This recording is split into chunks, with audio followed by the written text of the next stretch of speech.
नमस्कार बंधुरा welcome to Gurukul study centre my dear student आशा करी प्रत्येकेई तोमरा खूब भालो आछो। अच्छा तोमरा आमार यूट्यूबेर जे भिडियोटा देखछो थाम्बनेल देखे बुझते पेरेछो कि विषये आमि भिडियोटा आलोचना करब। तो अनेक दिन थेके प्रचुर स्टूडेंट तोमरा मेसेज करो व्हाट्सঅ্যাপ करो जे स्যার আপনি তো মেকানিক্যাল আর ইলেকট্রিক্যালের কাট অফটা কেএমসি দিয়েছেন, তো আমাদের সিভিলের যদি কাট অফটা আপনি দিতেন তাহলে খুব ভালো হতো।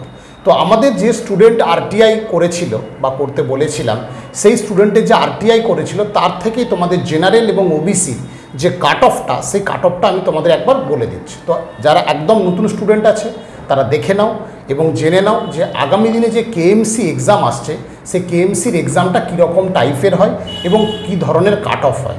দেখো বিষয়টা হচ্ছে এরকম যে আর এখন সেই কাট অফের বিষয়টা যে সিভিল মানে কাট অফ একটু কম হবে সে বিষয়টা কিন্তু নেই, কারণ তোমরা ওয়েস্ট বেঙ্গল পাবলিক সার্ভিস কমিশনের জুনিয়র ইঞ্জিনিয়ার এক্সাম হয়েছিল, তার রিটেন রেজাল্ট দেখে তোমরা বুঝতে পেরেছো যে ইলেকট্রিক্যাল মেকানিক্যালের থেকে কিন্তু সিভিলের কাট অফ অনেকটাই বেশি হয়েছে।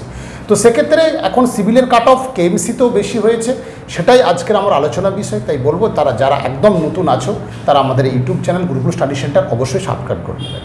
তো চলো এখন বন্ধুরা তোমরা অনেকেই জানো যে একটা কেএমসির নোটিফিকেশান হওয়ার কথা অনেক দিন ধরেই চলছে, বিভিন্ন তোমাদের কাছেও হয়তো হোয়াটসঅ্যাপে সেই নোটিশটা আছে যে একটা অ্যাড বেরোবে খুব তাড়াতাড়ি, বা 2-3 মাসের মধ্যে কিন্তু এই অ্যাড চলে আসার কথা এবং আসলে কিন্তু কম্পিটিশান কিন্তু ভয়ঙ্কর হার্ড কম্পিটিশান, কারণ প্রচুর স্টুডেন্ট আছে যারা কিন্তু একদম মরিয়া হয়ে প্রিপারেশান নিচ্ছে। যেহেতু কেএমসিটা কলকাতা সারাউন্ডিংয়ে জব মানে কলকাতাতেই জব, তাই এই পরীক্ষা অনেক স্টুডেন্ট বাইরে যারা চাকরি করছে তারাও কিন্তু এই পরীক্ষাটা দেয়, তার ফলে কাট অফটা অনেকটা হাই হওয়ার সম্ভাবনা থাকে। তো যারা একদম তাদের জন্য বলছি KMC Kolkata municipal service commission আন্ডারে একটা পরীক্ষায় KMC sub assistant engineer SAE পোস্টে রিক্রুটমেন্টটা হয়। এটা হচ্ছে কোর টেকনিক্যাল এক্সাম, যারা ইলেকট্রিক্যাল মেকানিক্যাল সিভিলে যারা ন্যূনতম ডিপ্লোমা করেছো তারা এই পরীক্ষায় বসতে পারবে, বিটেক থাকলেও কোনো অসুবিধা নেই। তো তাদের জন্য এই পরীক্ষাটা একটা কোর টেকনিক্যাল এক্সাম, 100টা টেকনিক্যাল কোশ্চেন থাকে, প্রত্যেকটা 2 নম্বর করে, আর তারপর 40 নম্বরের ইন্টারভিউ, যেটাকে তোমার পার্সোনালিটি টেস্টও আমরা বলি। তো সেটা থাকে রিটেন রেজাল্ট আর ইন্টারভিউ রেজাল্ট হয়ে গেলেই বাস ফাইনাল সিলেকশানে তোমার যেরকম কাট অফ হবে সেই অনুযায়ী নাম আসবে। তো আজকে দেখে নাও যারা জেনারেল ক্যান্ডিডেট যারা ওবিসি ক্যান্ডিডেট আছো তারা কি ধরনের কাট অফ মানে আসছে।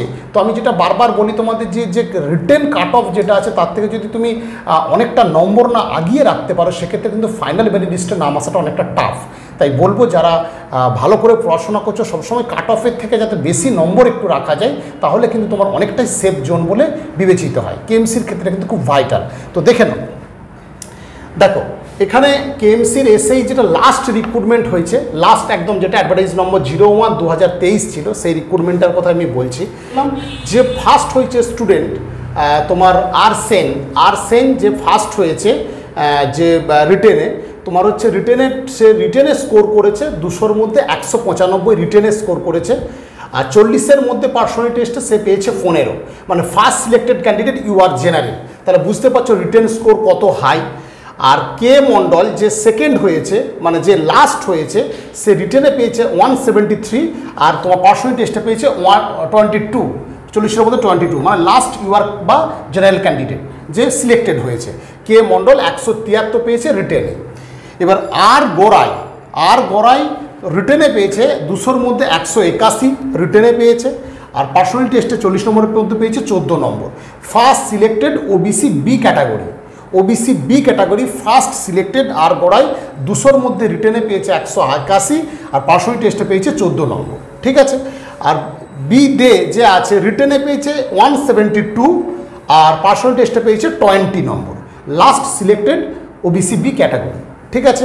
আর আমি রিটেনের যেটা ওবিসি জেনারেল যে কাট অফটা হয়েছিল সেটা আমি তোমাদের প্রথমে বলে দিয়েছি, তো ওটা দেখে নাও। তাহলে দেখতে পাচ্ছ যে কাট অফ থেকে কতটা নম্বর এগিয়ে গেলে তবে কিন্তু সেই স্টুডেন্ট ফাইনাল সিলেক্টেডে নাম থাকছে। তাই তোমরা যারা প্রিপারেশান নিচ্ছ সেটাকে মাথায় রেখে আগাও। হ্যাঁ, এবার সবথেকে বড় কথা সবসময় যে এরকম কাট অফ হবে না, অনেক ক্ষেত্রে দেখা যাচ্ছে অনেকটা কম কাট অফও হয়, ক্যান্ডিডেটের উপর ডিপেন্ড করে, স্টুডেন্টের উপর ডিপেন্ড করে এবং সবথেকে বড় কথা সিটের উপর ডিপেন্ড করে। যেরকম সিট থাকে তার উপর কিন্তু এই কাট অফটা নির্ধারিত হয়। যেহেতু কেএমসির ক্ষেত্রে পোস্টটা তুলনামূলক কম সেক্ষেত্রে হয়তো কাট অফটা অনেকটাই বেশি।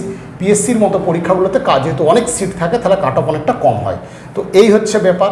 আর তার সাথে সাথে বলবো যারা নির্মাণ সহায়কের প্রিপারেশান নিচ্ছ, নির্মাণ সহায়কের প্রিপারেশানটা একটু ভালো করে নাও। হয়তো ডিলে হচ্ছে কিন্তু এক্সাম হবেই, এবং যেহেতু 2026 একটা ইলেকশান আছে, 2025-এ কিন্তু এক্সাম হওয়ার চান্স খুব প্রবল। তাই যারা প্রস্তুতি নিচ্ছ, কারণ এটা এজ অনেকটা আছে, পরীক্ষা দেওয়ার একটা সুযোগ থাকে, তোমরা রিটেনটাকে ভালো করে তৈরি করো, মানে তোমার হচ্ছে টেকনিক্যালটাকে ভালো করে তৈরি করো। অল্প মাত্রায় সেখানে হচ্ছে তোমার নন টেকনিক্যাল কোশ্চেন থাকে, ইংলিশ আর সাধারণ জ্ঞান থেকে কয়েকটা মাত্র কোশ্চেন থাকে, 65 আর 20 85, আর বাকি 15 নম্বর আছে। তো আমি বলবো টেকনিক্যালটা ভালো করে পড়লে কী হবে, তোমার যারা কেএমসি রিলেটেড প্রিপারেশান নিচ্ছ তাদের কিন্তু এটা কিন্তু অনেকটা ভাইটাল, যে কেএমসির পরীক্ষা আসছে, তার সাথে সাথে নির্মাণ সহায়কের পরীক্ষাও কিন্তু তোমাদের তৈরি হওয়ার সম্ভাবনাটা হয়ে যাবে। ঠিক আছে, আজকে এ পর্যন্তই। প্রত্যেকে ভালো থাকো। যারা অনেক দিন ধরে এটা চাইছিলে তোমরা পেয়ে গেলে, দেখে নাও, এবার সেইভাবে কিন্তু প্রস্তুতিটা শুরু করো। ঠিক আছে, আজকে এ পর্যন্তই। প্রত্যেকে ভালো থাকো।